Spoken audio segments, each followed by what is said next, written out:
Wewe William Ruto, wewe unasema unataka kuleta maendeleo hapo Kalau.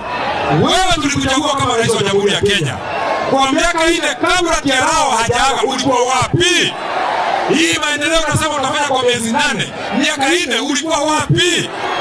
Wewe tumekujua na tumekuchanuka. Wewe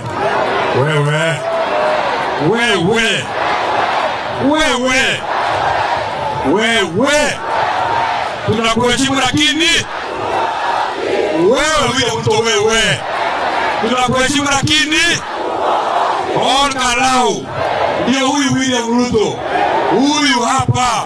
Wewe William Ruto, wewe tunakuheshimu, lakini wewe wakiongozwa na seneta ya Nyandarua Getungati Kavamezo